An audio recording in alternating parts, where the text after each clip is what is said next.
கஷ்டப்பட அப்பா விட மாட்டார். அவர் எல்லாத்தையும் பட்டு முடிச்சிட்டாரு. பிள்ளை கண்ணீரோடு இருந்து அப்பா தாங்கி கூட மாட்டார். பிள்ளைய மற்றவர்களுக்கு முன்னாடி விட்டு கொடுத்து கூட மாட்டாரு. மனுஷன் முன்னாடி விட்டு கொடுக்க மாட்டார், பிசாசு முன்னாடியும் விட்டு கொடுக்க மாட்டார். பிள்ளைய பார்த்துதான் சொல்றாரு, என் உள்ள கையில உன்னை வரைஞ்சு வச்சிருக்கிறேன். காயப்பட்ட கரத்துல பிள்ளைய வரைஞ்சு வச்சிருக்கிறாராம். உன்னை தொடுகிறவன், அவருடைய கண்மணியை தொடுகிறவன் போலாம். பிள்ளை மேல அவ்வளவு அன்பு வச்சிருக்கிறார். சொல்லுங்க, பிள்ளை மேல அவ்வளவு உயிரை வச்சிருக்கிறார், அவ்வளவு நேசத்தை வச்சிருக்கிறார். நிகரில்லாத தகப்பன். அல்லேலூயா. இல்லாதவைகளை இருக்கிறவை போல் மாற்றுகிறவர். ஒண்ணுமே இல்ல, இருக்காது, பிள்ளைக்கு இருக்கிற மாதிரி தெரியாது, ஆனா பிள்ளைக்கு குறை இருக்காது. அவ்வளவு மகிமையான ஒரு தகப்பன். சரியா? வித்தியாசமானவர், அறிவுக்கு அப்பாற்பட்டவர். நம்முடைய கண் எப்படி பார்க்குதோ அப்படிதான் அவர். ஏன்னா உலகம் அவருடையதான், பூமி அதன் நிறைவும் கர்த்தருடையது, உலகமும் அதனுடைய குடிகளும் அவருடையதான். அவ்வளவு பயங்கரமான தேவன் ஒரு தேவ பிள்ளையினுடைய கண்களை கூர்மைப்படுத்துறார். நம்ம அவரை எப்படி பார்க்கிறோமோ அப்படிதான். ஆமென். பெரியவரா பார்த்தா பெருசுதான், சின்னவரா பார்த்தா சின்ன, ஊறுகா மாதிரி வச்சு பார்த்தா ஊறுகாதான். அவ்வளவு நிகர் இல்லாதவர். அல்லேலூயா. அவரால் செய்யக்கூடாத அதிசயமான காரியம் பூமியில ஒண்ணுமே கிடையாது. நமக்கெல்லாம் ஒரு தனி வஸ்திரத்தை போட்டு வச்சிருக்கிறார், ரெச்சிப்பின் வஸ்திரம். சொல்லுங்க, ரெச்சிப்பின். இந்த வஸ்திரத்தை பார்த்துட்டா பிசாசு அலறிட்டு ஓடிடுவான். நான் சொல்றேன், நீ பெற்றுக்கொண்ட ரெச்சிப்ப காத்துக்கொள். நம்ம தான் காத்துக்கொள்ளணும். அவர் வச்சிட்டாரு. இதை காத்துக்கொள்ள வேண்டியது ஒரு தேவனுடைய பிள்ளை மேல விழுந்த கடமை. எந்த அளவு தேவனுடைய பிரசனத்தை இடம் கொடுக்கிறோமோ, எந்த அளவு சபை கூடுதலை விடாம இருக்கிறோமோ, இப்படிப்பட்ட ஒரு ஐக்கியத்துல நம்ம இணைஞ்சிருக்கிறோமோ, அந்த அளவு நம்ம பெற்றுக்கிட்ட அபிஷேகத்தை வளர வச்சுட்டே இருக்கலாம். ஒரு குழந்தை வளர்றது மாதிரிதான். ஆமென். தந்தை அழகா சொல்லுவார், என்ன இன்னுமே அறியணுமே, இன்னும் கிட்டி சேரணுமே. அங்கங்க அற்புதம் நடக்குது. சரீரத்துல சில சரீரங்களை கர்த்தருடைய ஆவியானவர் ஆளுகை செய்கிறத பார்க்கிறேன், ஆளுகை செய்கிறத பார்க்கிறேன். அந்த வலது பக்கம் அந்த வயிற்று பகுதியில் இருக்கிற அந்த வேதனையை கர்த்தர் கரைக்கிறார். வல்லமை இறங்கி கொண்டு இருக்குது. கர்த்தர் ஜீவனுள்ள சேனைகளின் தேவனாகிய கர்த்தர். ஹல்லேலூயா. அவர் சொல்லாகும், அவர் கட்டளையிடனுக்கும் சர்வ வல்லமை உள்ளவர். ஆமென். எனக்கு முன்பாக நிற்கத்தக்கவன் யார் என்று கேட்கிறார். அவ்வளவு பயங்கரமானவர். ஒரு தேவனுடைய பிள்ளை வித்தியாசமானது, வித்தியாசமானது. நெத்தியில ஒரு நாமம் தரிக்கப்பட்ட வித்தியாசமானவர்கள். அவருடைய நாமத்தை நெத்தியில தரிச்சு வச்சிருக்காராம், பதிச்சு வச்சிருக்கிறாராம். அந்த தேவ பிள்ளையினுடைய வாழ்க்கை வித்தியாசமான வாழ்க்கை. ஹல்லேலூயா. எங்க இருக்கிறாரோ அங்கதான் பிள்ளை இருக்கும். தகப்பன் எங்க இருக்கிறாரோ அங்கதான் பிள்ளை இருக்கும். ஆசீர்வாதத்துக்கு கஷ்டம் இல்லை. உலக வாழ்க்கை டேஸ்டான வாழ்க்கை. உலக வாழ்க்கையை கர்த்தர் ஆசீர்வாதமா மாத்தி பிள்ளைய கொண்டு கலக்கி வைக்க விரும்புறாரு. இதுக்கு படிப்பு பதவியெல்லாம் தேவையில்லை, அந்தஸ்து பணம்லாம் தேவையில்லை. ஏன்னா சிறியவனை புழுதிலிருந்து எடுத்து எளியவனை குப்பையிலிருந்து உயர்த்துகிறவர். ஒண்ணுமே வேண்டாம், ஒண்ணுமே வேண்டாம், ஒண்ணுமே வேண்டாம். சரி, எதுவுமே வேண்டாம், எதுவுமே வேண்டாம். சரியா? நம்ம கையில் இருக்கிற பணம் எவ்வளவுலாம் ஆண்டவர் பார்க்க மாட்டார். வெறும் கையாய் கூழும் கையுமாய் பிழைக்க போன யாக்கோப பெரும் கூட்டமாய் மாற்றினவர். அல்லேலூயா. கோலும் கையுமாய் பிழைக்க சென்றவர் பெருங்கூட்டமா திரும்பி வர்றாரு. சரியா? நான் சொல்றேன், இதுல இருக்கிற ஒரு செங்கல் கூட அப்பா சொத்து கிடையாது, அம்மா அப்பா சொத்து கிடையாது. 500 ரூபா பெட்ரோல் போட்டா ஒரு நாள்ல யோசிச்சேன். நான் அழுதுருக்கிறேன். அந்த இடத்துல சர்ச்சைக்கு வரும்போது அழுதுருக்கிறேன். அப்பா, பெட்ரோலுக்கு போட்ட காசுக்காக ஆத்துமாவை தாங்கப்பாண்டி அழுதுருக்கிறேன். சரியா? கையில நிறைய வச்சுட்டுலாம் வரல. அம்மா அப்பா காசு 5 காசு இங்க கொண்டு நான் போடல. அதுக்கு எனக்கு சம்மதமே கிடையாது, சம்மதமே கிடையாது. நான் அதை தொட போறதும் கிடையாது. என் சொந்த உயிர் அவர் தான். அல்லேலூயா. சொல்லுங்க, கர்த்தர் நல்லவர், ரொம்ப நல்லவர், நிகர் இல்லாதவர். நான் யோசிச்சேன், ஐயா 1 லட்சம் பெருசா தெரிஞ்சு 2 லட்சம் பெருசா தெரிஞ்சு 4 மாசத்துல கொடிய பார்க்க வச்சிங்கன்னா இந்த இடத்த முடிச்சு கோடியை சந்திச்சிக்கின்னா 4 மாசம் இல்லை, எவ்வளோ சர்வ வல்லமை இல்லவர் என்ன, எல்லாம் உயிருள்ள ஒரு தகப்பன். சும்மா அவளை செத்து போனவரை சொல்லலை, செத்து போனவரை சொல்லலை. நீங்க நம்பினாலும் சரி நம்பாட்டாலும் சரி, ஒரு மனுஷன் வாய் திறந்து கேட்கல, 4 மாசத்துல கோடியை சந்திச்சார். அறிவிக்கிற தேவன் செத்து போனவர் அல்ல, உயிருள்ளவர் அறிவிக்கிறேன். பிள்ளை வித்தியாசமானது. 2 கையும் விரிங்க போகும். பிள்ளை கை ஆசீர்வதிக்கப்பட்ட கை, நீரூற்றா இருக்கும், பிறருக்கு கொடுக்க வச்சுட்டே இருக்கும், கொடுத்துட்டே இருக்கலாம். கோல்கேட் பேஸ்ட்காரங்களாம் 10ல் 9 தூக்கி எறிகிறாங்க. 1 பயன்படுத்தின அப்புறம் பயன்படுத்த முடியல, 10ல் 9 எறிகிறாங்க. சரித்திரம் அவங்கள குறிச்ச ஹிஸ்டரி சொல்லுது, 10ல் 9 பகுதியை எறிகிறாங்க, மற்றவங்களுக்கே கொடுக்குறாங்க. அந்த 10ல் 1 அனுபவிச்ச அப்புறம் அனுபவிக்க முடியல. அவ்வளவு பெருசு, அவ்வளவு பெருசு. காற்றும் கடலும் எதற்காக, கன்னிமரமெல்லாம் எதற்காக, காற்றும் கடலும் எதற்காக, கன்னிமரமெல்லாம் எதற்காக, சூரிய சந்திரனும் எதற்காக, அத்தனையும் அது எனக்காக. எனக்காக சொல்லுங்க. சூரிய சந்திரனும் எதற்காக, அத்தனையும் அது எனக்காக. ஆமென். இதோட காட்டிலும் மேலா சிலுவை சுமந்தார். உலகத்தை படைச்சவரு சிலுவையை சுமந்தாருன்னா என்ன ஒரு பெரிய பாக்கியம். என்ன பக்கத்தை தட்டி சொல்லுங்க, சிலுவை சுமந்தவருடைய பிள்ளை தான் நீங்க. சரி, உங்க அப்பா சாதாரணமானவர் இல்ல, சிலுவைய சுமந்து தெருவா போனவர். இந்த அப்பா மண்ணான சரீரத்திலிருந்து வந்தவர் இல்ல, உலகத்தை படைச்ச ராஜாதி ராஜா, சர்வ வல்லமை உள்ளவர். அல்லேலூயா. உலகத்தை படைத்தவர். என்னையாவது யோசித்தோமா? கிறிஸ்தவ ஒரு மதோண்டி மனுஷன் நினைக்கிறான். மதமே கிடையாது, மதமே கிடையாது. சரியா? கிறிஸ்தவ மதமே கிடையாது. யார் சொன்னா மதோண்டி? யார் சொன்னா? மதமே கிடையாது. இது ஒரு ஆவிக்குரிய ஸ்கூல். சரியா? இது ஒரு ஆவிக்குரிய ஸ்கூல். உன்னை ஆவியில வளர்க்கும்படியாய் தேவன் தந்திருக்கிற ரத்தத்தை சிந்தி சமாதித்திருக்கிற இடம். ஆமென். வெட்டுக்கிளி காட்டுத்தேன் உண்டு வந்தார் யோவான், உலகத்தை கலைக்க மனிதன் அவர் உடுத்தியதோ ஒட்டகத்தோல். இருதயத்தை அப்படியே திறந்துட்டீங்கன்னா பெரியவர் உள்ள வந்துருவார். சரியா? உள்ளத்தை பெருசா திறந்து கொடுத்துட்டீங்கன்னா பெரியவர் உள்ள வந்துருவார். இங்க உலகத்துக்கு கொஞ்சம் இடம் கொடுத்துட்டா உள்ள இருந்து விட மாட்டா, மூச்சு முட்டிடும் அவருக்கு. நிறைய செல்வந்தர்களா இருந்தவர்கள் எல்லாம் தாழ்த்தப்பட்டு கொண்டு இருக்கிறார்கள். இருக்கிற சொத்துக்களை வித்த பிறகு கடன் அடைக்கப்பட முடியாம கண்ணீர்ல நிற்கிறவர்களை பார்த்திருக்கிறேன். எவ்வளோ கோடிகளை சம்பாதித்தவர்கள் இன்னைக்கு ஒரு நேர ஆகாரத்துக்கு வழி இல்லாதபடி தவிக்கிறவர்களையும் பார்த்திருக்கிறேன். வேதம் சொல்லுகிறது, தேவனே நியாயாதிபதி, ஒருவனை உயர்த்தி ஒருவனை தாழ்த்துகிறார். உயர்வு என்கிறது மனுஷன் கையில கிடையாது, அவர் கையில தான். எவ்வளவு ஊழியம் செய்தாலும் எவ்வளவு அர்ப்பணித்தாலும் என்னுடைய பிரயாசத்துல அணுவை கூட நான் அசைக்க முடியாது. ஆனா தேவ கிருபை ஒரு மனிதனோடு இருந்து விட்டது என்று சொன்னால் அந்த மனிதனை உலகம் அறியத்தக்க விதத்தில் மகிமைப்படுத்துவார். அந்த கிருபை தான் யோசேப்பு மேல இருந்துச்சு. அல்லேலூயா. இருதயத்துல ஒரு 2 நாளா ஆவியானவர் ஒரு வார்த்தையை பேசிக்கொண்டே இருந்தார். நம்ம ஆதி ஆகமத்துல பார்த்தோம்னா 24ஆம் அதிகாரம் 1வது வசனத்துல, ஆதியாகமம் 24:1 வாசிக்கும் போது, ஆபிரகாம் வயது சென்று முதிர்ந்தவன் ஆனான். கர்த்தர் ஆபிரகாமை சகல காரியங்களிலும் ஆசீர்வதித்து வந்தார். ஆமென். எத்தனை நல்லா இருக்கிறீங்க?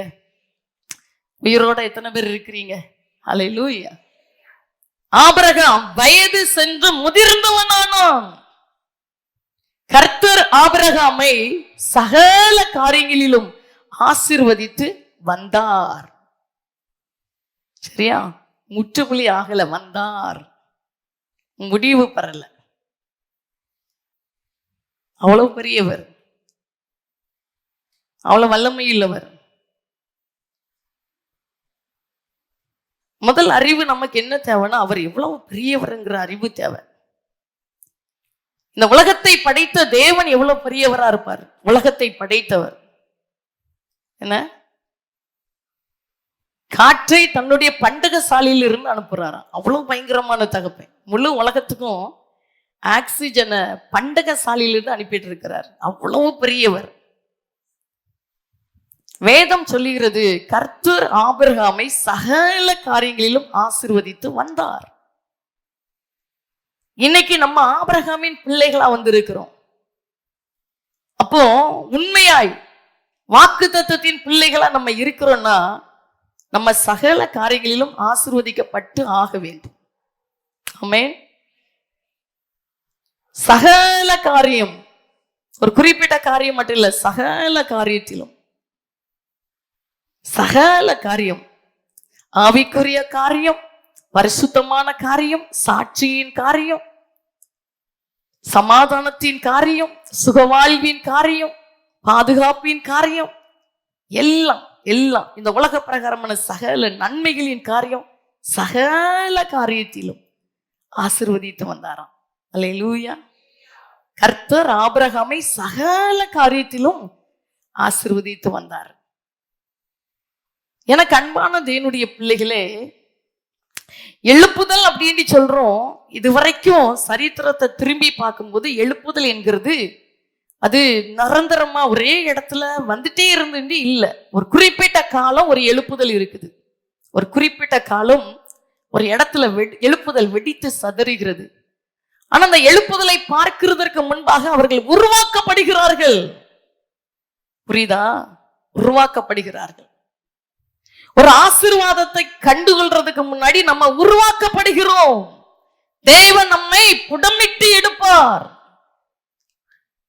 நம்முடைய உள்ளான வாழ்க்கையை அவர் புடமிட்டு எடுப்பார். வெளியில பார்க்க மாட்டார். நம்முடைய ஆண்டவர் வெளியில பார்க்கவே மாட்டார். மனுஷன் வெளியில பார்ப்பான். அவர் சொல்லிட்டாரு சாமுவேலை பார்த்து, சாமுவேலே, மனுஷன் பார்க்கிற விதமா நான் பார்க்க மாட்டேன். மனுஷன் வெளியில பார்ப்பான், முகத்தை பார்ப்பான். ஆனா கர்த்தராகிய நானோ இருதயத்தை பார்க்கிறேன். அல்லேலூயா. இந்த உள்ளத்தை, இருதயத்தை மட்டும்தான் அப்ப டெஸ்ட் பண்ணுவார்.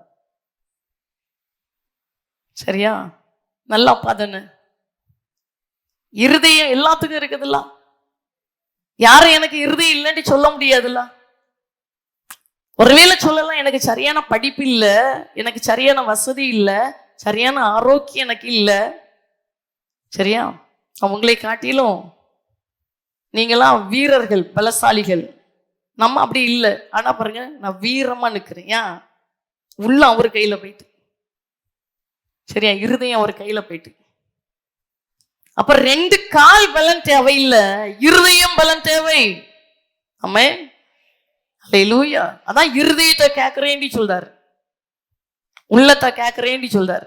இந்த இருதயத்தை திறந்து கொடுத்துட்டோம்னா நம்ம யாருன்னு அவர் பார்க்க மாட்டார். சரி, அப்படிப்பட்ட ஒரு தேவ பிள்ளைகள் வித்தியாசமானவர்கள். அதான் சொன்னார், இருதயத்தை துற, நான் உள்ள வர விரும்புறேன், உள்ள வர விரும்புறேன். சரி, இந்த ஆபிரகாமை சகல காரியத்திலும் ஆண்டவர் ஆசீர்வதிக்கிறதுக்கு ஒரு காரணம் இருந்துச்சு.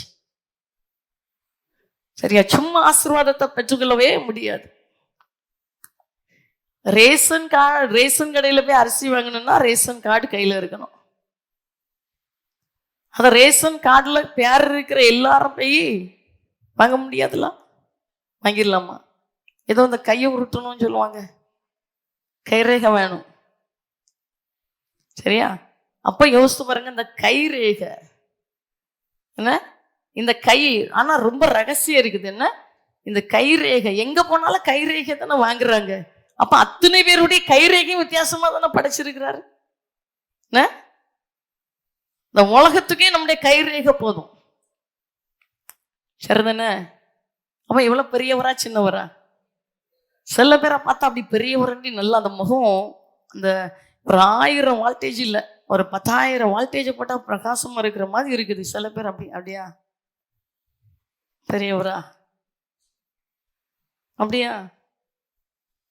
ஏதோ வந்தோம், கொஞ்ச நேரம் உட்காரணும், அடுத்த வாரம் பாதுகாப்பு வேணும்ல, அதுக்காண்டி வந்தோம்.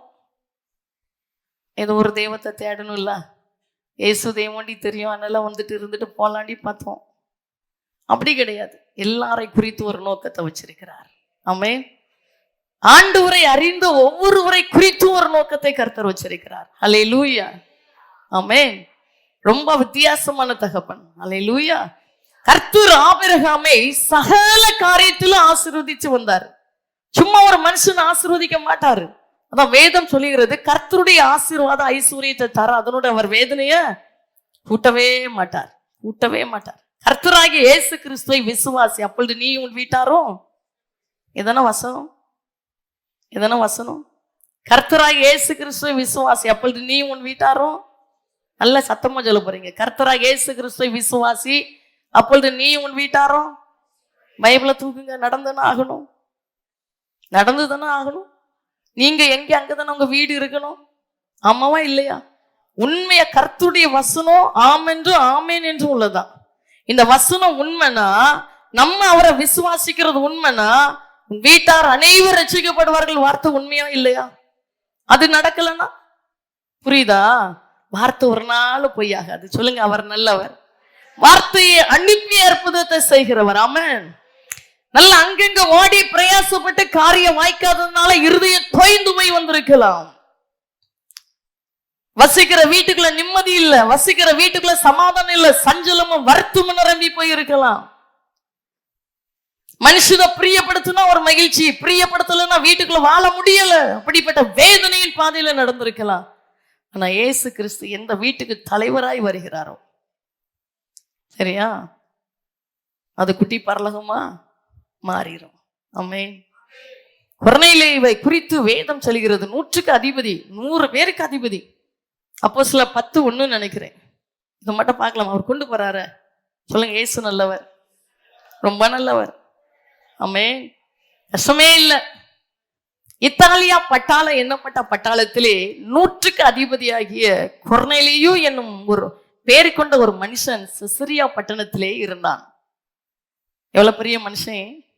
அவன் தேவ பக்தி உள்ளவனும், சரியா, அவன் தேவ பக்தி உள்ளவனும், தன் வீட்டார் அனைவரோடும் தேவனுக்கு பயந்தவனுமாய் இருந்து, அதான் ரொம்ப முக்கியம்.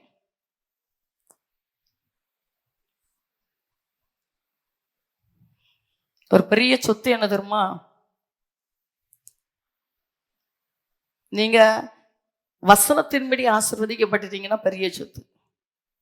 இந்த கொர்நேலியுவை பாருங்க, வேதம் சொல்லுது, தன் வீட்டார் அனைவரோடும் தேவனுக்கு பயந்தவனமாய் இருந்து ஜனங்களுக்கு மிகுந்த தர்மங்களை செய்து எப்பொழுதும் தேவனை நோக்கி ஜெபம் பண்ணி கொண்டிருந்தான். அல்லேலூயா. சொல்லுங்க, கர்த்தர் நல்லவர். இதுதான் ஒரு பெரிய பாக்கியம், பெரிய ஆசீர்வாதம் இதுதான், சரியா? அப்ப ஆசீர்வாதத்துக்கு முன்னாடி கட்டளையை ஆண்டவர் வச்சிருக்கிறார். இப்படி நடந்தா இப்படி ஆசீர்வதிக்கப்படுவார். அப்ப ஆபிரகாம் சகல காரியத்திலும் ஆசீர்வாதமா இருந்தாராம். கர்த்தர் ஆபிரகாமை சகல காரியத்திலும் ஆசீர்வதித்து வந்தார். இதனுடைய 3 ரகசியங்களை ஆண்டவர் கற்று தந்தார். ஒன்று நம்ம வேதத்துல பார்த்தோம் அப்படின்னா, அதே ஆதியாகமம் 22:12 சரி பாருங்க. அப்பொழுது அவர், பிள்ளையாண்டான் மேல் உன் கையை நீட்டாதே, அவனுக்கு ஒன்றும் செய்யாதே, நீ அவனை உன் புத்திரன் என்றும் உன் ஏக சுதன் என்றும் பாராமல் எனக்காக ஒப்பு கொடுத்தபடியினால் நீ தேவனுக்கு பயப்படுகிறவன் என்று இப்பொழுது அறிந்திருக்கிறேன் என்றார். கையை தட்டி நல்ல ஆண்டவரை மகிமைப்படுத்துங்களா, நல்ல மகிமைப்படுத்து. ஹல்லேலூயா. பயமே இல்ல, கலக்கம் இல்ல, நம்ம இருப்பது அவருடைய கரத்துல. என்ன ஒரு நல்ல தகவல்! எவ்வளவு டெஸ்ட் பண்றாரு. என்ன, ஆண்டவருக்கு பயப்படுற பையன் நம்ம இருதயத்துல இருக்கா இல்லையாங்கிறத புடைச்சு பார்ப்பாரு, புடைச்சு பார்ப்பாரு, சரியா? நிரந்தர ஆசீர்வாதத்தை சொல்லித்தரேன், கலப்படை இல்லாத ஆசீர்வாதத்தை சொல்லித்தரேன், பிரகாசமான ஆசீர்வாதத்தை குறித்து சொல்லித்தரேன். இந்த பிள்ளைங்க எந்த இடத்துலயும் தலை குனிய வேண்டிய அவசியம் கிடையாது. எந்த இடத்துலயும் இந்த பிள்ளைங்க ஓடி ஒளிய வேண்டிய அவசியமே இல்லை. ஒரிஜினல் ஆசீர்வாதம். என்ன அழகான ஒரு வார்த்தை பாருங்க. பிள்ளையாண்டான் மேல் உன் கையை நீட்டாதே, அவனுக்கு ஒன்றும் செய்யாதே, நீ அவனை உன் புத்திரன் என்றும் உன் ஏக சுதன் என்றும் பாராமல் எனக்காக ஒப்பு கொடுத்தபடியினால் நீ தேவனுக்கு பயப்படுகிறவன் என்று இப்பொழுது அறிந்திருக்கிறேன். அல்லேலூயா.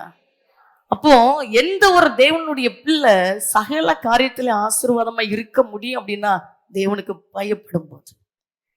எந்த தேவனுடைய பிள்ளையினுடைய இருதயத்துல தேவனை குறித்த பயம் இருக்குதோ அந்த தேவ பிள்ளைய நிச்சயமாய் சகல காரியத்திலும் கர்த்தர் ஆசீர்வதிப்பார். சகல காரியத்திலும், குடும்ப வாழ்க்கையில, பிள்ளைகளுடைய வாழ்க்கையில. என்ன ஒரு பெரிய பாக்கியம், என்ன எவ்வளவு பெரிய சொத்து, என்ன எவ்வளவு பெரிய மகிமை, என்ன எவ்வளவு பெரிய ஆசீர்வாதம், என்ன ஒப்பில்லாத ஒரு ஆசீர்வாதம், இணையில்லாத ஒரு ஆசீர்வாதம். நான் சில சகோதரிகள் சொல்லுவாங்க, என் பிள்ளைய இப்படி இந்த இடத்துல கல்யாணம் பண்ணி கொடுத்தேன்னு சொல்லுவாங்க. நான் கேட்பேன், நீங்க ஆவிக்குரிய ரீதியில இருந்துட்டு எப்படி இப்படி போய் கொடுத்தீங்க? ஐயோ, பார்க்காம செஞ்சுட்டேன். நான் உடனே நினைப்பேன், இவங்க ஒரிஜினல் கிடையாது. ஒரிஜினல் பதில் தாங்க. ஒரிஜினலா தலையை வெட்டி போட்டாலும் ஒரிஜினல் கீழே போமா? போகாது. ஆமென். நான் ஒண்ணு சொல்றேன், ஆண்டவரை உண்மையா நேசிக்கிற ஒரு பாத்திரம் அவிசுவாசியோட இணையுமா? ஆண்டவரை உண்மையா நேசிக்கிற ஒரு பாத்திரத்தால் அவிசுவாசியை பிரியப்படுத்த முடியுமா? விசுவாசிக்கும் அவிசுவாசிக்கும் சம்மதம் எதுன்னு கேட்கிறாரு. எப்படி கலந்து வாழ முடியும்? எப்படி இணைஞ்சிருக்க முடியும்? எப்படி பிரியப்படுத்த முடியும்? எப்படி அதுல போய் பானம் பண்ண முடியும்? இயேசு நல்லவர், வைராக்கியத்தை ஊற்றுகிறார். தேவனுடைய பிள்ளை கலப்படமற்ற தேவ பிள்ளை. அல்லேலூயா. எனக்கு அன்பான தேவனுடைய பிள்ளையே, ஆண்டவரை ஆராதிக்கிறவர்கள் சாதாரணமானவர்கள் அல்ல, இவர்கள் வெளிச்சத்துக்குரியவர்கள். இருளுக்குள் இருந்து தேவன் வெளிச்சத்துல பிரித்தெடுத்தார். ஆமென். தலையை வெட்டி போட்டாலும் கர்த்தருக்காக நிற்கிறவர்கள் தான் கர்த்தருக்கு பயந்தவர்கள். ஆபிரகாமுக்கு வந்த சோதனை சின்ன சோதனை இல்லை, உன் பிள்ளைய பழி செலுத்துன்னு சொல்லிட்டாரு. ஆனா இந்த நேரத்துல தேவதூதன் என்ன சொல்றாரு? நீ இப்பொழுது தேவனுக்கு பயந்தவன் என்பதை அறிந்திருக்கிறேன். அல்லேலூயா. ஆண்டவருக்கு பயப்படுகிற பயம் என்கிறது வாயில இல்ல, நம்ம இருதயத்துல. வேதத்துல சில காரியங்களை ஆண்டவர் அப்படியே கற்று தந்தாரு. 128வது சங்கீதம் 1வது வசனத்துல சும்மா வழியில இல்ல, கர்த்தருக்கு பயந்து. சரியா? கர்த்தருக்கு பயந்து. ஏன்னா நல்லவர். என்ன பயம்? பயம், பயம், கர்த்தரை குறித்த பயம். நான் இப்படி இங்க போறேனே, என் ஆண்டவருக்கு பிரியமா இருக்குமா? இவர்களோட நான் ஐக்கியம் வச்சிருக்கிறேனே, என் ஆண்டவருக்கு பிரியமா இருக்குமா? இந்த காரியத்தை நான் செய்கிறேனே, இது என் ஆண்டவருக்கு பிரியமா இருக்குமா? இருதயத்துல ஒரு பயம் வருது பாருங்க. அந்த தேவ பிள்ளைய யாராலும் அசைக்க முடியாது. தாவீது ராஜா சொல்றார், கர்த்தருக்கு பயந்து அவர் வழிகளில் நடக்கிறவன் எவனோ அவன் பாக்கியவான். கர்த்தருக்கு பயந்து, சாதா இல்ல, சும்மா இல்ல. சரியா? கர்த்தருக்கு பயந்து. மனுஷன் வாழ்க்கை ஒரு பசலி மாதிரி தான், ஒண்ணும் கிடையாது, ஒண்ணுமே இல்லை. அந்த உள்ள இருக்க பாருங்க, அதான் ரொம்ப முக்கியம். அந்த செல்லுல இருக்கிற, மொபைலுக்குள்ள இருக்கிற உள்ள பேட்டரினா அதுக்குள்ள இருக்கிற அந்த முடி அளவுல இருக்கிற சில பொருட்கள் போலதான் நம்ம உள்ள இருக்கிறது சோர்ந்துட்டுனா, உள்ள இருக்கிறது பலனை இழந்துட்டுனா மனுஷன் ஒன்றும் இல்லாம போயிடுவான். ஒண்ணுமே கிடையாது. எல்லா உறுப்புகளும் முக்கியமானது. என்ன அழகா ஓட வச்சுட்டு இருக்கிறாருன்னு, எவ்வளவு அழகா செயல்பட வச்சுட்டு இருக்கிறாருன்னு. இந்த கிளாக்கு கடிகாரம் ஓடுதுன்னா அது ஒவ்வொரு அடியும் கரெக்டா போயிட்டே இருக்குது. எல்லா கிளாக்லையும் கரெக்டா இருக்கு.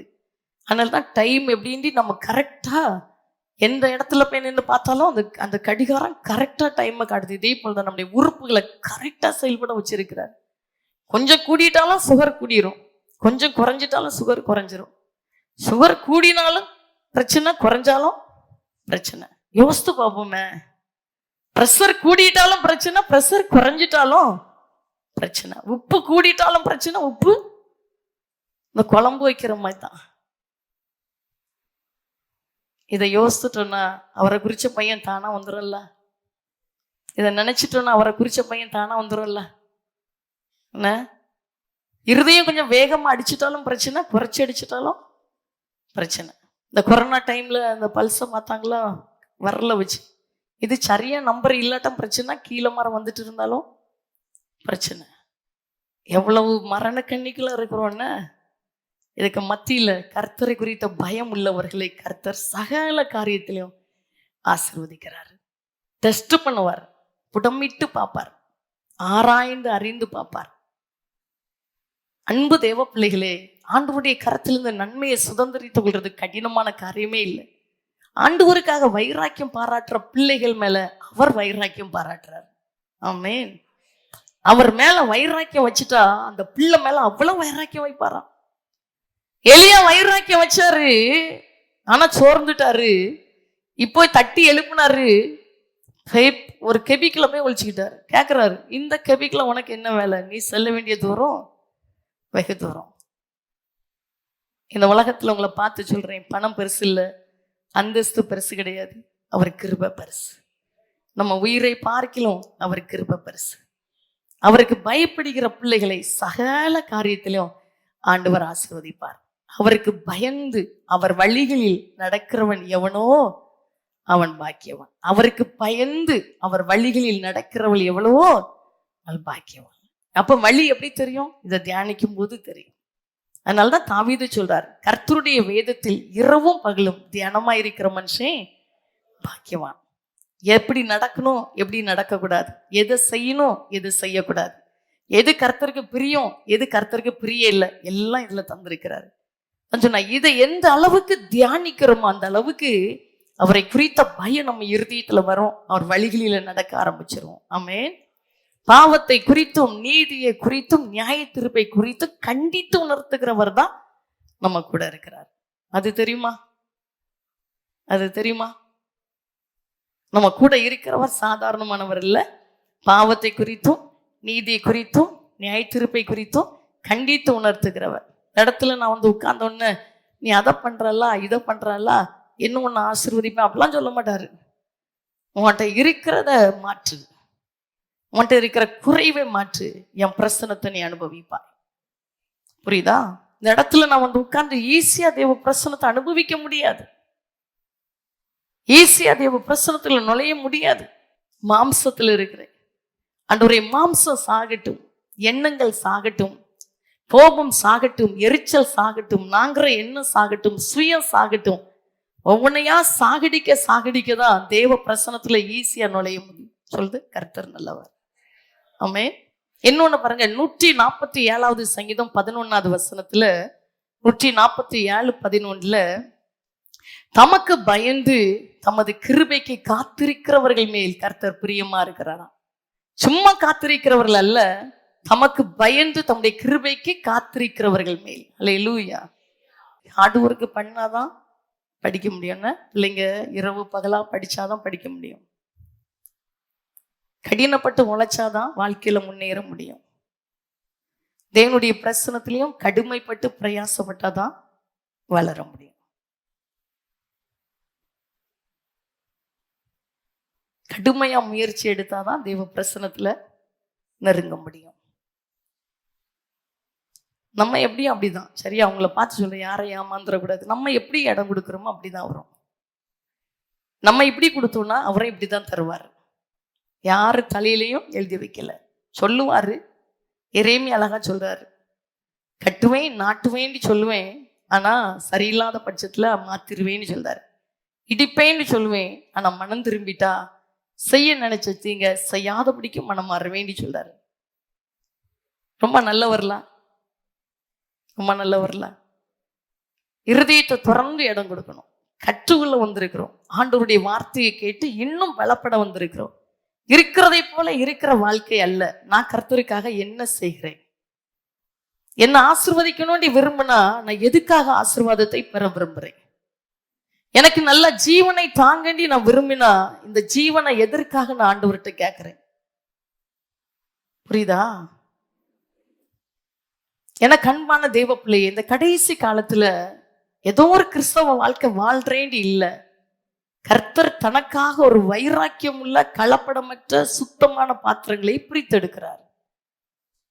ஆபிரகாமை போல தெரிந்து கொண்ட பாத்திரங்களை கர்த்தர் பிரித்தெடுக்கிறார்.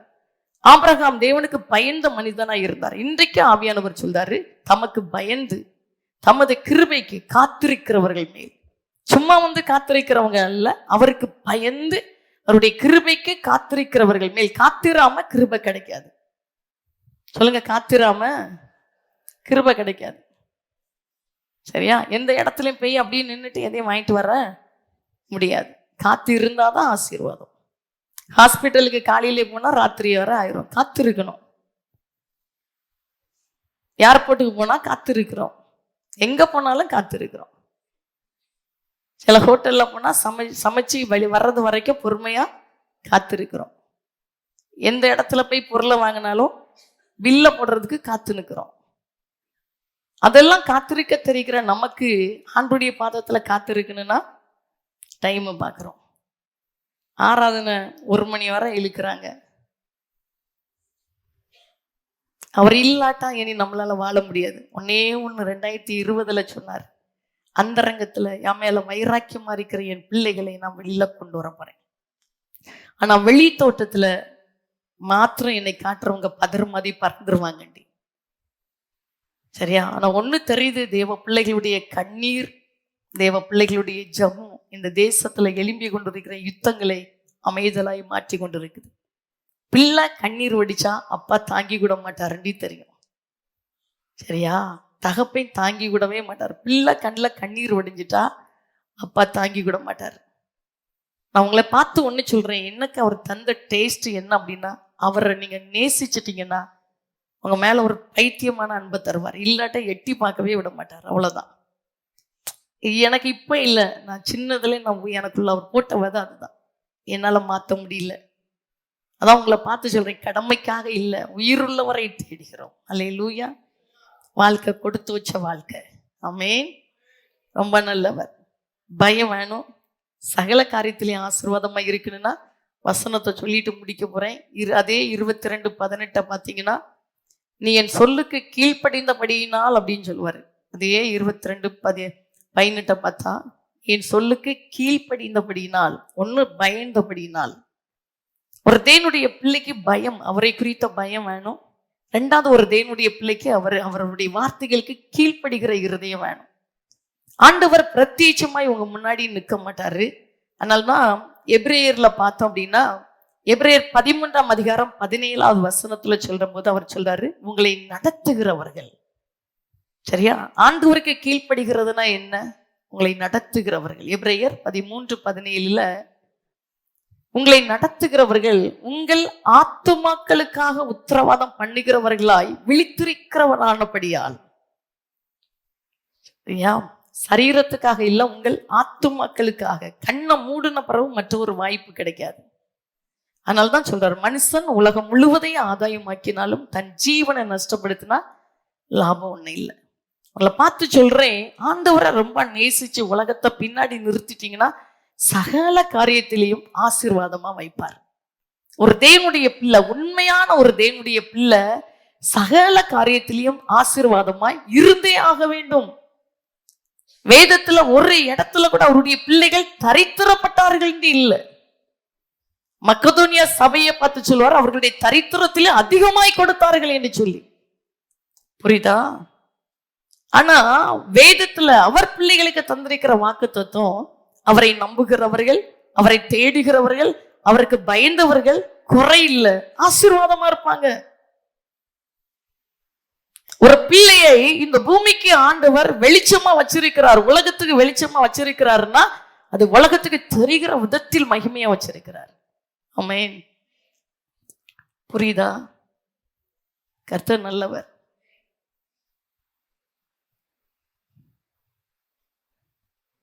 நிறைய ஆத்துமாக்களுக்கு தெரியல. நான் உண்மையில அனுபவிச்சு சொல்லி தரேன். நிறைய ஊழியக்காரங்க தேடி வர்றாங்க. ஏதாவது ஒரு மீட்டிங் வச்சாலும் கூட்டமா சேர்ந்து வருவாங்க. நான் யோசிப்பேன், புரியுதா? அப்பதான் இவங்க தான் இந்த ஊழியக்காரரா, இவங்க தான் இந்த ஊழியக்காரங்களாண்டி தெரியும். நம்ம ஆசீர்வாதமா இல்லை அப்படின்னா நம்மளை தேடி வர மாட்டாங்க. நம்ம கனி கொடுக்கலன்னா நம்மளை தேடி ஒருத்தரும் வர முடியாது. நம்மளை ஏன் தேடி வர்றாங்க? நம்மகிட்ட கனி இருக்கிறதுனால தேடி வராங்க. அதான் சொன்னார், என்னில் நிலைத்திருங்கள், நானும் உங்களில் நிலைத்திருப்பேன். ஒருவன் என்னில் நிலைத்திராவிட்டால் அவனால ஒன்று செய்ய முடியாதுன்னு சொல்றாரு. நம்ம நிலைச்சு இருந்தோம்னா மிகுந்த கனிகளை கொடுப்போண்டி சொல்றாரு. கனி இல்லைன்னா யாரும் தேடி வர மாட்டாங்க. சொல்லுங்க, கனி இல்லைன்னா யாருமே தேடி வர மாட்டாங்க. தம்பி கடை வச்சிருக்கிற அப்படின்னா கடையை தேடி ஆட்கள் கையில ஒரு டொனேஷன் புக்கை வச்சுட்டு வர்றாங்கன்னா ஆசீர்வாதம் இருந்தாதான் தேடி வருவாங்க. சரிதானப்பா? இல்லாட்ட வர மாட்டாங்க. ஒரு பிசினஸ் நடத்துறீங்கன்னா, புரியுதா, உங்க வீட்டை தேடியா எப்படி வருவாங்க? உங்க வீட்டுக்கு வந்தா ஒரு நன்மை கிடைச்சுனாதான் வருவாங்க, இல்லாட்ட வர மாட்டாங்க. எப்படி வருவாங்க?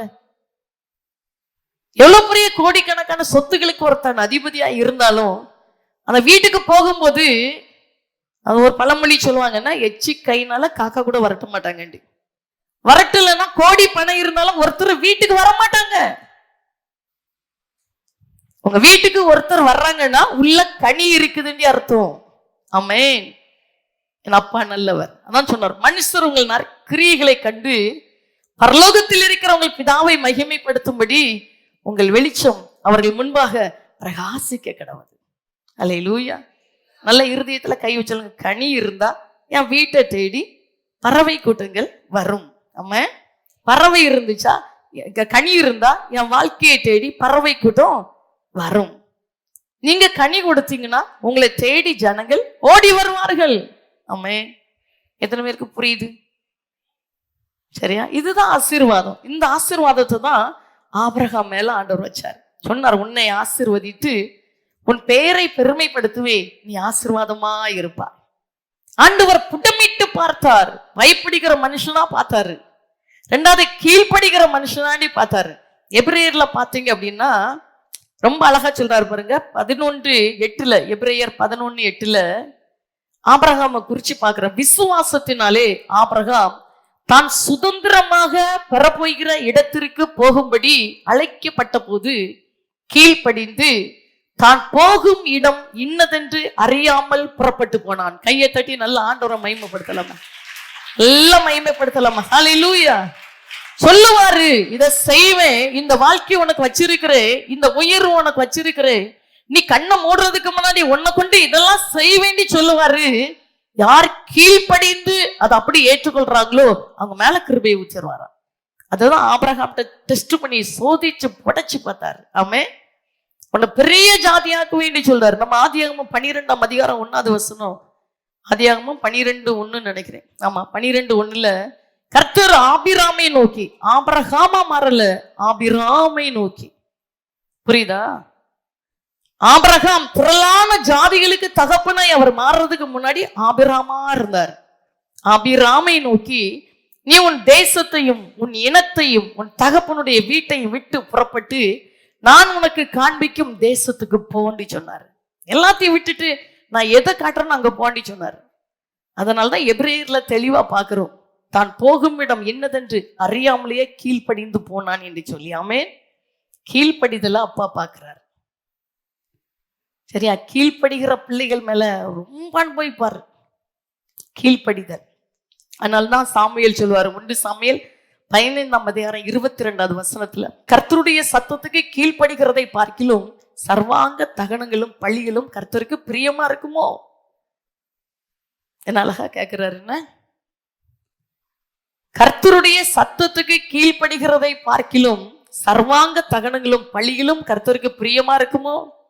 எத்தனை பேருக்கு புரியுது? பழியை பார்க்கிலும் கீழ்ப்படிதலும் ஆட்டு கடாக்களின் நினத்தை பார்க்கிலும் செவி கொடுத்தலும் உத்தமம். அப்ப எந்த ஒரு தேவனுடைய பிள்ளை கர்த்தருடைய சத்தத்துக்கு கீழ்ப்படுகிறதோ அந்த தேவனுடைய பிள்ளைய கர்த்தர் சகல காரியத்திலையும் ஆசீர்வாதமா வைப்பார். மாறவே மாட்டார், மாறவே மாட்டார். பலத்துல பராக்கிரமத்துல ஒண்ணு இல்லை, தேவனுடைய ஆவியினால எல்லாம் ஆகும். குப்பைக்குள்ள இருக்கலாம், சேற்றுக்குள்ள இருக்கலாம், அடிமட்டத்துக்குள்ள இருக்கலாம்.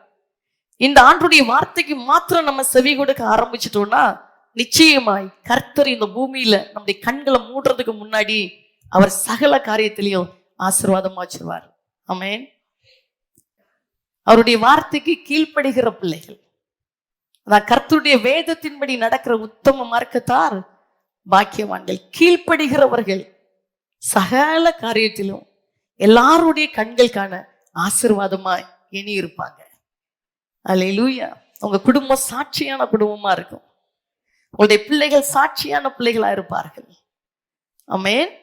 உங்க பிள்ளைகள் துன்மார்க்கமா இருக்க மாட்டாங்க. வேதம் சொல்லுகிறது, உன் பிள்ளைகள் எழும்பி உன்னை பாக்கியவான் பாக்கியவதி என்று சொல்லுவாங்களாம். ஆமென். இதெல்லாம் நம்ம சம்பாதிக்கிற சொத்து இல்லை. நல்ல பிள்ளைகளை தருகிறது ஆண்டவர் தான். அந்த வளர்ற வயதுல பிள்ளைகளை தடுமாறாம வச்சு பாதுகாத்து தருகிற தகப்பனும் அவர் தான். பிள்ளைகளை பெற்று எடுக்கிறது கஷ்டம் இல்லை. அந்த பிள்ளைகளை துன்மார்க்கத்தனை இல்லாத பிள்ளைகளாய் நல்வழியில நடத்தி அந்த பிள்ளைகள் பரலோக ராஜாவுக்குரிய பிள்ளைகளாய் காத்து கொடுக்கறது தான் பெரிய ஆசீர்வாதம். புரியுதா? ரொம்ப நல்லவர். முதலாவது சொல்றாரு, நீ பயப்படு, தேவனுக்கு பயப்படு. ரெண்டாவது சொல்றாரு, அவருக்கு கீழ்ப்படி. இந்த 2 ஆசீர்வாதமும் ஆபிரகாமுக்கு இருந்துச்சு. அதனாலதான் கர்த்தர் ஆபிரகாமை சகல காரியத்திலையும் ஆசீர்வதிச்சார். இன்னொன்னு பாருங்க, பிரயோஜனம் இல்லாம ஒருத்தர் சகல காரியத்திலையும் ஆண்டவர் ஆசீர்வதிக்க மாட்டார். அன்னைக்கு முற்பிதா ஆபிரகாம், நம்ம 14ஆம் அதிகாரம் 20வது வசனத்தை பார்த்தோம்னா, ஆதியாகமம் 14ஆம் அதிகாரம் 20வது வசனத்துல, உன் சத்துருக்களை உன் கையில் ஒப்பு கொடுத்த உன்னதமான தேவனுக்கு ஸ்தோத்திரம் என்று சொன்னான். யார் சொன்னா? உன்னதமான தேவனுடைய ஊழியத்தை செய்த மெல்கிதேசேக்கு என்கிற ஒரு ஊழியக்காரர். ஆனா வேதம் சொல்கிறது, இவனுக்கு ஆபிரகாம் எல்லாவற்றிலும் தசம பாகம் கொடுத்தான். கைகளை தட்டுங்களா, எல்லா கையை தட்டி ஹல்லேலூயா, ஹல்லேலூயா. கர்த்தர் நீதி உள்ளவர். ஆமென். எல்லாவற்றிலும், தனக்கு இருந்த எல்லாவற்றிலும் ஆபிரகாம் தசம பாகம் கொடுத்தாரண்டி போட்டிருக்கு. ஆபிரகாமுடைய காலத்துல அவர் ஜீவனை கொடுக்கல. ஆபிரகாமுடைய காலத்துல உலகத்தை படைத்தவர் இந்த உலகத்தை தேடி வந்து 2 கல்லனுக்கு மத்தியில ஒரு கல்லனை போல தொங்கல. ஆபிரகாம் வாழ்ந்த காலத்தில் இந்த உலகத்தை தேடி வந்து 2 கல்லனுக்கு மத்தியில ஒரு கல்லனை போல தொங்கி அவர் தன்னுடைய பரிசுத்தம்ல ரத்தத்தை சிந்தல, மறிக்கல, 3வது நாள் உயிரோட எழும்பல. ஆனா இன்றைக்கு வாழ்கிற இந்த 2025வது வருடத்தில் வாழ்கிற நீங்களும் நானும் பாக்கியத்தை பெற்றிருக்கிறோம். ஆமென். நமக்காக உலகத்தை படைத்தவர் உலகத்தை தேடி வந்து தன் ஜீவனை கொடுத்தார். நாம் அனுபவிக்க வேண்டிய மரணத்தை அவர் அனுபவித்தார். அதனால்தான் இன்றைக்கு மரணமே உன் கூரெங்கே, பாதாளமே உன் ஜெயம் எங்கே என்று சொல்லி வீரம் முழக்க முடிகிறோம். ஆமென். மரணம் கிடையாது. சொல்லுங்க, மரணம் கிடையாது. யார் சொன்னா மரணம் உண்டு? சரீரம் தான் மண்ணுக்கு போகும். இந்த ஆவிக்கு மரணமே கிடையாது. இந்த ஆத்துமாக்கு மரணமே இல்லை. சொல்லுங்க, மரணமே இல்லை. ஹல்லேலூயா. அன்னைக்கு தசம பாகத்தை கொடுத்தார். தனக்கு இருந்த எல்லாவற்றிலும் தசம பாகம். இன்னைக்கு பக்கத்தை பார்த்து சொல்லுங்க, அதுக்கு மேல இன்னைக்கு நம்மளே அவருக்கு சொந்தம் தான். நீங்கள் உங்களுடையவர்கள் அல்ல, நீங்கள் கர்த்தருடையவர்கள். புரியுதா? தசம பாகம் ஆபிரகாமுடைய காலத்துல இருந்துச்சு. எல்லாவற்றிலும், தனக்கு இருந்த எல்லாவற்றிலும் தசம பாகத்தை கொடுத்தார் மெல்கிசேதேக்கு.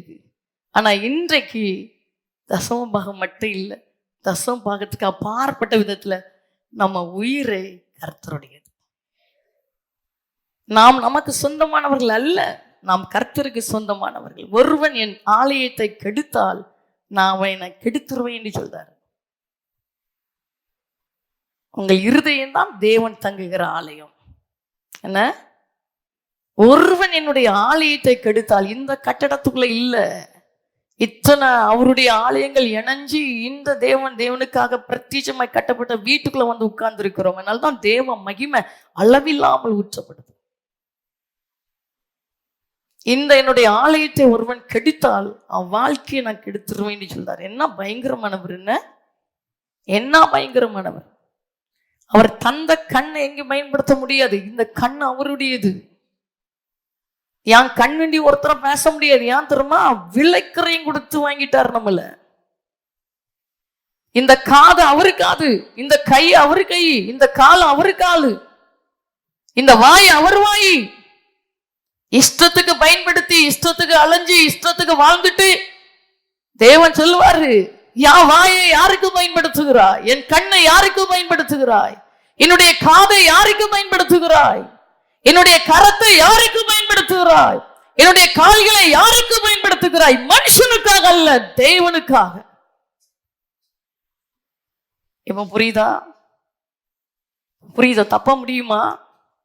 ஏன் தலைமுறை நல்லா இல்ல, ஏன் சந்ததி நல்லா இல்ல, கண் எங்கேயோ போகுது, காது எங்கேயோ போகுது, அவருக்கு உறுப்பு. சரியா? கணக்கு கேட்பார். மனுஷன் பேசும் ஒவ்வொரு வார்த்தைகளை குறித்து நியாய தீர்ப்பு நல்லா கணக்கு கொடுக்கணுமா? நம்ம கிரியைகள் எப்படி இருக்குது? தேவனுக்கு கணக்கு கொடுக்கணும். ஏன்? நாம் நம்முடையவர்கள் அல்ல. ஏன் கைகளின் பிரயாசம் இஷ்டத்துக்கெல்லாம் செலவு பண்ண முடியாது. கணக்கு கேட்கிற எஜமானனாய் வருவார். கையில் இருக்கிற வருமானத்தை மனம் போன போக்குல செலவு பண்ண முடியாது. தேவன் கணக்கு கேட்பார். நான் தானே சம்பாதிக்கிறேன் சொல்ல முடியாது. கையில வருகிற வருமானத்தை எதற்கு பயன்படுத்துகிறார்? எஜமானன் ஒரு நாளில் கணக்கு கேட்பார். எல்லாவற்றை காட்டிலும் வேதம் சொல்லுகிறது, நன்மையானாலும் தீமையானாலும் நியாயத்துல கொண்டு வந்து நிறுத்துவார் என்பதை மறந்து போய்விடாது. தப்ப முடியுமா?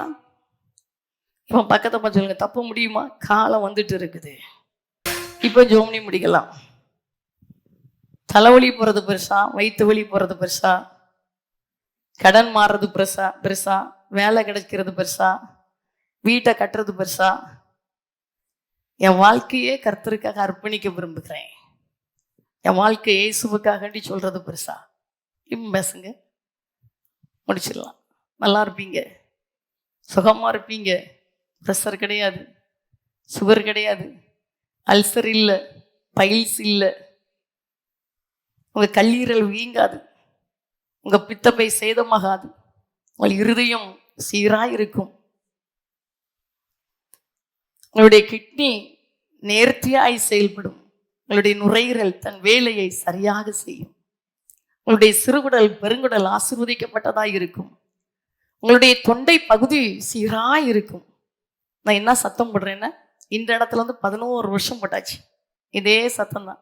என்ன தொண்டை கிழிஞ்சா போச்சு, தொண்டை பிடிச்சா போச்சு. இந்த தொண்டையை பாதுகாக்கிறவர் அவரே, இந்த தொண்டை குழாயை பாதுகாக்கிறவர் அவரே. சகோதரன் இருக்க சொன்ன, இவ்வளவு சத்தம் போடாத இருதயம், பயந்து போய் பேசினா. நான் என்ன 11 வருஷம் சத்தம் போட்டு அலறேன், இருதயம் நின்னா போச்சு, அது அழகா ஓடிட்டு இருக்குது. கர்த்தர் நல்லவர். ஆமென். சிறுகுடலை பாதுகாக்கிறவர், பெருங்குடலை பாதுகாக்கிறவர். ஆமென். ஒவ்வொரு வெளி உறுப்புகளை பாதுகாக்கிறவர். யூரின் போற பை சரியில்லைன்னா கதை முடிஞ்சு போச்சு, பைப்பு போட்டுருவாங்க. தெரியுமா? பக்கத்தை பார்த்துங்க. தெரியுமா? என்ன இஷ்டத்துக்கு விளையாடுறோம், என்ன இஷ்டத்துக்கு பேசுறோம், என்ன இஷ்டத்துக்கு அலையுறோம், என்ன கேளுங்க. பயம் இருக்கா? பயம் இருக்கா? மோஷன் போற உறுப்பு சரியில்லைன்னா பைய போட்டுருவாங்க, வேற பை தான். புரியுதா? எல்லாம் கரெக்டா இருக்கணும், சுருங்கி விரியணும். கிருப, கையை வைத்துங்க. கிருப, கிருபாப்பா, கிருபாப்பா, இலவச கிருபாப்பா, சுகமாழ்வுப்பா. ஆமே. அங்கங்க சின்ன கட்டியா தெரிஞ்சிட்டுனா மனுஷன் இருதயமா பயப்பட ஆரம்பிச்சிட்டு. சின்ன கட்டினாலே டாக்டர்ஸ்க்கு பயம், இது கேன்சரா இருக்கும். என் டாக்டர் இருதயம் நடுங்க ஆரம்பிச்சிட்டு. அன்னைக்கு ஒரு டாக்டர் சொல்றாரு, எங்க அம்மா இப்படி வியாதி, இந்த வியாதியினுடைய இது என்னடி தெரிஞ்சதுனால பயமா இருக்குது. மருத்துவர்களுடைய இருதயம் கலங்கி போய் இருக்குது. தேவப்பிள்ளையே, அங்கங்க வீக்கம் தெரிஞ்சாலும் சரீரத்தை பாதுகாக்கிறவர் ஜீவனுள்ள தேவனே. ஆமென். நல்ல சத்தமா ஹல்லேலூயா. எனக்குள் இருக்கிறவர் பெரியவர், எனக்குள் இருக்கிறவர் ஜீவனுள்ளவர், எனக்குள் இருக்கிறவர் மாறாதவர்.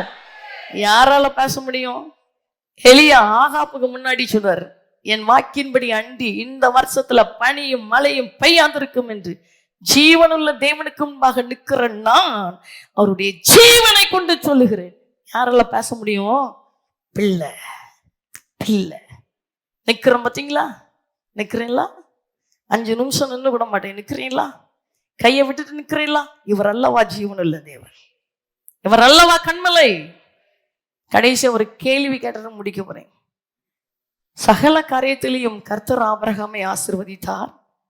கீழ்ப்படிஞ்சா, பயந்தா, அவருக்கு பிரயோஜனப்பட்டுட்டா கண்டிப்பா ஆசீர்வதிப்பார். இந்த ஆசீர்வாத வார்த்தை கேட்க வந்தீங்களா? வாழ்றது ஒரே ஒரு வாழ்க்கை தான், ஒரே ஒரு வாழ்க்கை. ஏதோ காதல கேட்டு அப்படி போயிடாதுங்க. தயவு செய்து வாழ்க்கை ஒரு கதான், வாழ்க்கை ஒரு கதான். அவரை நேசிச்சு பாருங்க, ரொம்ப நேசிப்பாரு. அவர் மீது அன்பு காட்டுங்க, ரொம்ப அன்பு காட்டுவார். அப்படி கண்களை மூடுவோமா? கண்ணை மூடி தகப்பனே உம்முடைய உன்னத ஆசீர்வாதத்தை பிள்ளைகள் மேல நிறைய வைக்கிறாப்பா. உன்னத மகிமையை வச்சு பேசுகிற மனசார இவர்களை ஆசீர்வதிக்கிற ஐயா. உள்ளத்தின் ஆழத்திலிருந்து இவர்களை ஆசீர்வதிக்கிறாப்பா. பிள்ளைகள் நல்லா இருக்கட்டும், நல்லா இருக்கட்டும். படிக்கிற பிள்ளைகள் நல்லா இருக்கட்டும். எங்க பிள்ளைங்க பாதுகாப்பா வளரட்டும் ராஜா. ஐயா, வேலை செய்கிற பிள்ளைங்க, தொழில் செய்கிற பிள்ளைங்க, ஐயா குடும்பத்தை நடத்துகிற பிள்ளைங்க எல்லாத்தையும் ஆசீர்வதிக்கிற ஐயா. எல்லாத்தையும் வேலைக்காக காத்திருக்கிற பிள்ளைங்க, திருமண காரியத்துக்கு காத்திருக்கிற பிள்ளைகள், கற்பத்தின் கண்ணிக்காக காத்திருக்கிற பிள்ளைங்க, ஐயா எந்தெந்த நன்மைக்காக எதிர்நோக்கி இருந்தாலும் ஒரு நன்மை குறைபடக்கூடாது அப்பா. எல்லாம் ஆசீர்வதிக்கிற ஐயா. ஒரு நன்மை குறைபடக்கூடாது. சகல காரியத்திலையும் இவர்களை கர்த்தர் பலத்திருக்க செய்வீராக. துரிதமான ஒரு ஆசீர்வாத நன்மைகளை பிள்ளைகள் மேல வச்சு பேசுறேன். ஆவியில், ஆத்துமத்துல, சரீரத்துல செழிக்கட்டும் ராஜா, செழிக்கட்டும். நல்லா இருக்கட்டும்ப்பா, நல்லா இருக்கட்டும்ப்பா, நல்லா இருக்கட்டும். தகப்பனே, மீண்டும் பிள்ளைகளை உள்ளத்தின் ஆழத்திலிருந்து ஆசீர்வதிக்கிறேன். எங்கெங்க பிரயாணப்பட்டு போனாலும் காத்துக்கொள்ளுங்க. இந்த மனுஷ அதிகாரிகளை சந்திச்சாலும் கிருபையை ஞானத்தை கொடுத்துருங்கப்பா ஐயா. அவங்க அந்த அதிகாரிகளுடைய கண்களை தயவை கொடுத்துருங்க. பிள்ளைகள் நன்மைகளை பெற்றுக்கொள்ளட்டும். எதை செய்தாலும் வாய்க்கட்டும், எந்த காரியத்துக்கு முயற்சி எடுத்தாலும் வாய்க்கட்டும். வெற்றியை சுதந்திரிக்கட்டும் அப்பா. கையெல்லாம் ஆசீர்வாத களஞ்சியமா இருக்கட்டும், குறையே இருக்கக்கூடாதப்பா. இவர்களை ஆசீர்வதிக்கிற மனசார ஆசீர்வதிக்கிற. இப்பொழுது இருக்கிறதை பார்க்கிலும் இவர்கள் 1000 மடங்கு பெருகட்டும்ப்பா. இவர்களோடு நீர் இருக்கிறீர் என்கிறத, இவர்களுடைய பிள்ளைகள் என்கிறத ஜனங்கள் கண்டு வெளிச்சத்துல நடத்தப்படுவார்களாக. மனப்பூர்வமாய் பிள்ளைகளை ஆசீர்வதிக்கிற. மகிமைப்படுங்க இயேசுவின் நாமத்துல பிதாவே. ஆமேன், ஆமேன். ஹல்லேலூயா, ஆமேன்.